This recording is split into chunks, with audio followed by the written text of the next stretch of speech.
दूसरा बाब, मफलूज को शिफा। कई दिन बाद जब वो कफरनहूम में फिर दाखिल हुआ तो सुना गया कि वो घर में है। फिर इतने आदमी जमा हो गए कि दरवाजे के पास भी जगह न रही और वो उनको कलाम सुना रहा था। और लोग एक मफलूज को 4 आदमियों से उठवा कर उसके पास लाए, मगर जब वो भीड़ के सबब से उसके नजदीक न आ सके तो उन्होंने उस छत को जहां वो था खोल दिया और उसे उधेड़कर उस चारपाई को जिस पर मफलूज लेटा था लटका दिया। यीशु ने उनका ईमान देखकर मफलूज से कहा, बेटा, तेरे गुनाह मुआफ हुए। मगर वहां बाज फकीह जो बैठे थे वो अपने दिलों में सोचने लगे कि ये क्यों ऐसा कहता है, कुफ्र बकता है। खुदा के सिवा गुनाह कौन मुआफ कर सकता है।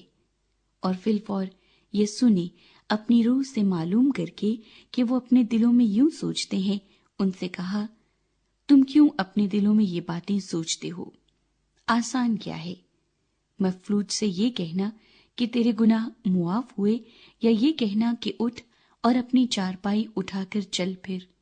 लेकिन इसलिए कि तुम जानो कि इब्ने आदम को जमीन पर गुनाह मुआफ करने का इख्तियार है, उसने उस मफलूज से कहा, मैं तुझसे कहता हूं, उठ, अपनी चारपाई उठाकर अपने घर चला जा।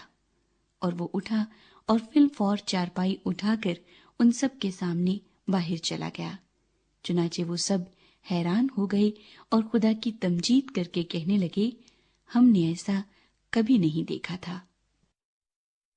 लावी की बुलाहट। वो फिर बाहर झील के किनारे गया और सारी भीड़ उसके पास आई और वो उनको तालीम देने लगा।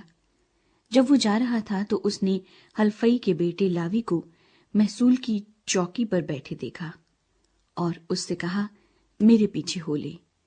बस वो उठकर उसके पीछे हो लिया और यूं हुआ कि वो उसके घर में खाना खाने बैठा और बहुत से महसूल लेने वाले और गुनाहगार लोग यीशु और उसके शागिर्दों के साथ खाने बैठे, क्योंकि वो बहुत थे और उसके पीछे हो लिए थे। और फरीसियों के फकीहों ने उसे गुनाहगारों और महसूल लेने वालों के साथ खाते देखकर उसके शागिर्दों से कहा, ये तो महसूल लेने वालों और गुनाहगारों के साथ खाता पीता है। यीशु ने ये सुनकर उनसे कहा, तंदुरुस्तों को तबीब की जरूरत नहीं, बल्कि बीमारों को। मैं रास्तबाजों को नहीं, बल्कि गुनाहगारों को बुलाने आया हूं। रोजे के मुतल्लिक सवाल। और यूहन्ना के शागिर्द और फरीसी रोजे से थे।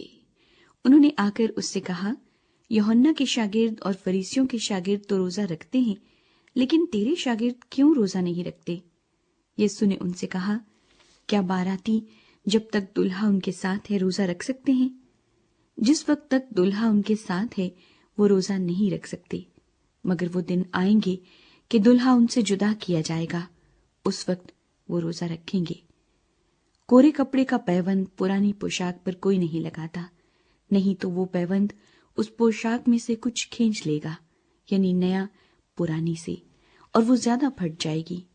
और नई मै को पुरानी मशकों में कोई नहीं भरता, नहीं तो मशकें मै से फट जाएंगी और मै और मशकें दोनों बर्बाद हो जाएंगी, बल्कि नई मै को नई मशकों में भरते हैं। सबत के बारे सवाल। और यूं हुआ कि वो सबत के दिन खेतों में होकर जा रहा था और उसके शागिर्द राह में चलते हुए बालें तोड़ने लगे। और फरीसियों ने उससे कहा, देख, ये सबत के दिन वो काम क्यों करते हैं जो रवा नहीं। उसने उनसे कहा, क्या तुमने कभी नहीं पढ़ा कि दाऊद ने क्या किया जब उसको और उसके साथियों को जरूरत हुई और वो भूखे हुए? वो क्यों कर अबीयातर सरदार काहिन के दिनों में खुदा के घर में गया और उसने नजर की रोटियां खाई, जिनको खाना काहिनों के सिवा और किसी को रवा नहीं, और अपने साथियों को भी दी। और उसने उनसे कहा, सबत आदमी के लिए बना है, न आदमी सबत के लिए। बस इब्ने आदम सबत का भी मालिक है।